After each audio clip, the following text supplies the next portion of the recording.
All right. Meanwhile, you've heard back and forth now how Chuck Schumer and Nancy Pelosi are now calling for Attorney General Jeff Sessions to resign. They claim that he lied when he said that he had not been meeting with Russian officials, prior to taking office. The fact of the matter is that he did a number of times, but many have been arguing, and of course, the then senator's staff has been arguing that he did this in his capacity as a member of the United States Senate and a member of the Intelligence Committee, and in no other way to hide anything from the investigators. Well, whatever it is, it's now caused a big hoopla.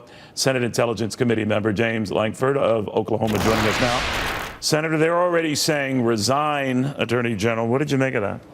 Yeah, before he was ever active doing anything, it was recuse himself. Before he was actually ever put in place, it was he's a racist and he should never be there.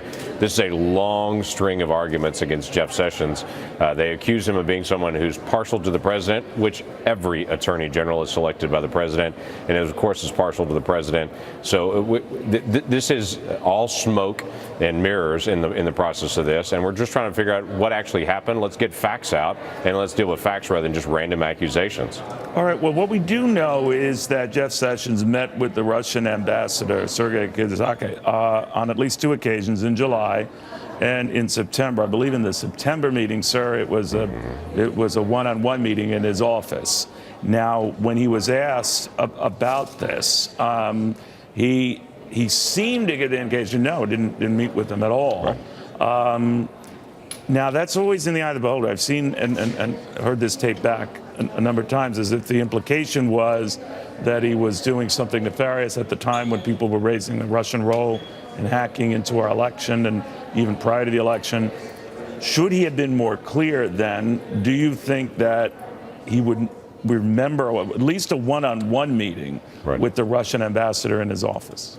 So let's take it in order there. The July meeting was at a meeting at the Republican National Convention at a Heritage Foundation event. Lots of ambassadors were there. For him to be able to bump into an ambassador from Russia. The September one is very, more very doubtful. To your point, because that is a one-on-one in his office. Correct. The September meeting, when he made the statement that he made, he was asked in context if he had communication with Russia. The context that I'm sure was trying to reach out to about any of these campaign things, about trying to reach out to that. He responded. His staff should have immediately picked up and said, hey, in your schedule, you did have several months ago the Russian ambassador drop by. Yes, they should have corrected that. Is that an area where we should ask questions about? Absolutely should ask about. Calling for the resignation of the Attorney General over that, this would be something akin to all the conversation that happened with Loretta Lynch when she met with President Clinton on the tarmac as Hillary Clinton and all the investigations were going on there from the FBI. At that time, Loretta Lynch didn't recuse herself or resign at that point. Clearly, this does not rise to that level. This is something the information should come out on, but there seems to be a dramatic overreaction in trying to paint every person in the Trump administration as secret KGB out there and to say they're trying to meet with him, try to coordinate.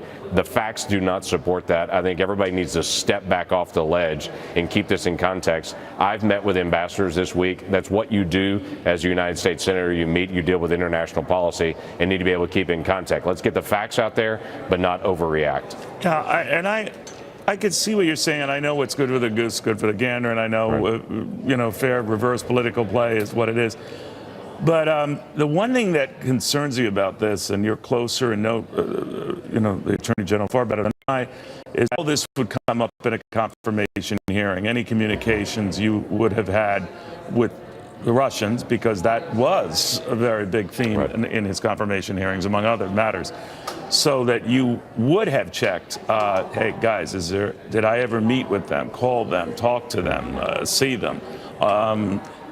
And it would have come up and just say it there. Or was there a sense that it could have blown up in his face if he said right then and there, oh yeah, I had the Russian ambassador right in my office? What do you think? You know what? Again, I come back to staff should have prepared him on this, not throwing staff under the bus, but you're right, they should have gone back through it. He should have looked at that as well to be able to come back. It's different for him to come out now, and quite frankly, they should have picked it up even during the confirmation hearings, should have gone back, checked his schedule. You know what I'm saying it to, sir, and sure. And again, I hear what the other side is saying. They go overboard, they resign, or execute the guy. It gets nutty. Now, but the one thing I think it's going to is a clarion call for a special prosecutor. You've heard this bandied about that it might be the easiest way to get this resolved one way or the other, or others will say it's just going to be a political witch hunt. But do you worry that it will build to the point that maybe the better part of valor is just get a prosecutor and if there's nothing there, there's nothing there, but competing committees going after this is just redundant and maybe needless?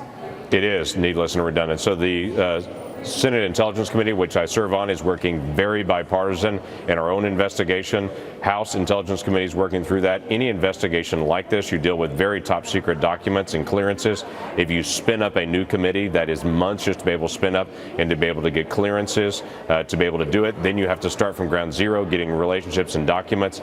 That is a couple of year process. What we can do in a bipartisan manner right now, in fact, have been already on it for months. So the report, when it comes out, will be a bipartisan report. The work of the FBI is a nonpartisan work on this. So that is already happening right now. And what the FBI will do is be able to pull together an investigation, turn it over to DOJ. DOJ has to make an investigation and determination from there. You call for a special prosecutor right now, you're assuming already there's something to prosecute. FBI is not even done with the investigation, and we're not done with the investigation. All right. I don't know the process. It's confusing to me. Senator Lankford, thank you very much. Good seeing you. Thank you.